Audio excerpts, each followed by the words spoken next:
नमस्कार, मेरा नाम है समीक्षा नारायण और आप देख रहे हैं political live. Stand up comedian Kunal Kamra एक बार फिर विवादों में है, लेकिन इस बार मामला केवल एक मजाक तक सीमित नहीं है। हाल ही में उन्होंने महाराष्ट्र के उप मुख्यमंत्री एकनाथ शिंदे पर एक पैरोडी गीत बनाया, जिसमें उन्हें गद्दार कहकर संबोधित किया गया।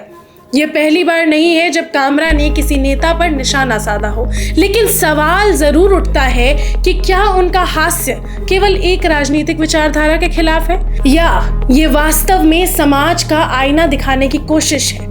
कुणाल कामरा खुद को एक राजनीतिक व्यंग्यकार बताते हैं, लेकिन उनके चुटकुलों में हमेशा एक खास राजनीतिक एजेंडा नजर आता है।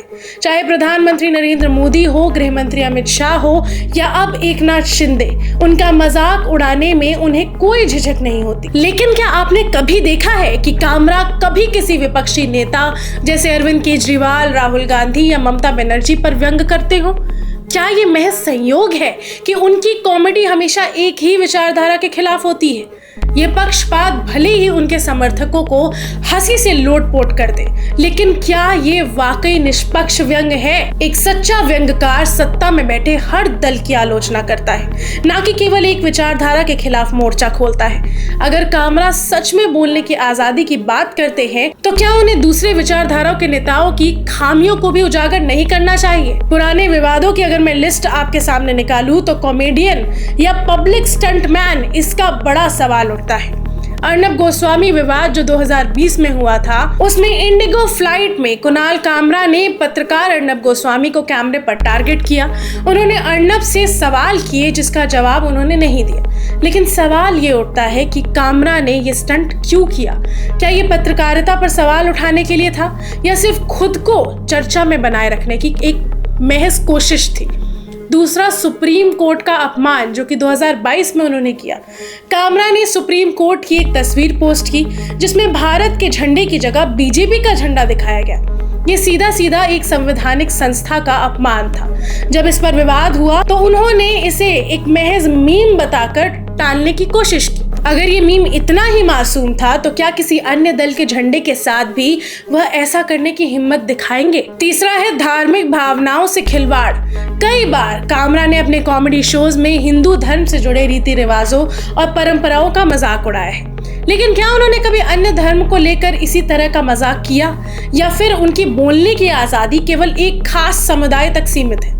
चौथा है ओला इलेक्ट्रिक विवाद जो 2024 में हुआ था। कामरा ने ओला के सीईओ भाविश अग्रवाल के साथ सोशल मीडिया पर बहस की। मुद्दा था कि इलेक्ट्रिक स्कूटर की खराब सर्विस का, लेकिन क्या ये बहस भी एक पब्लिसिटी स्टंट था?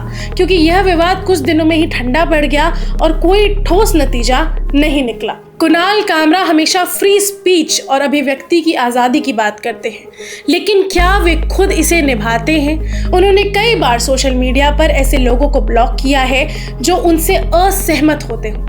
अगर वह सच में अभिव्यक्ति की स्वतंत्रता के समर्थक होते, तो सभी विचारों को स्वीकार करते, ना कि केवल उन बातों को जो उनके एजेंडे के अनुकूल है। कुणाल कामरा की कॉमेडी अब केवल हंसी तक सीमित नहीं है, बल्कि एक राजनीतिक औजार बन चुकी है। वे एक खास वर्ग और विचारधारा के खिलाफ हमलावर रहते हैं और ये बहुत ही स्पष्ट है, लेकिन जब उनके खुद के खिलाफ कुछ कहा जाता है तो वे इसे ट्रोलिंग और अटैक ऑन डेमोक्रेसी कहकर प्रचार करने लगते हैं। कॉमेडी का मकसद सत्ता और समाज का आईना दिखाना होता है, लेकिन जब यह केवल एक तरफा हमला बन जाए तो यह हास्य नहीं बल्कि प्रचार बन जाता है। क्या कुणाल कामरा इस सवाल का जवाब देंगे कि वे केवल एक विचारधारा पर क्यों हमला करते हैं? क्या कॉमेडी के नाम पर किसी की छवि खराब करना सही है, या यह सब एक सोची समझी रणनीति का हिस्सा है? आपके क्या विचार है? क्या ये कॉमेडी है या एजेंडा? ये हमें कमेंट सेक्शन में जरूर बताएं और जुड़े रहिए पॉलिटिकल लाइफ के साथ।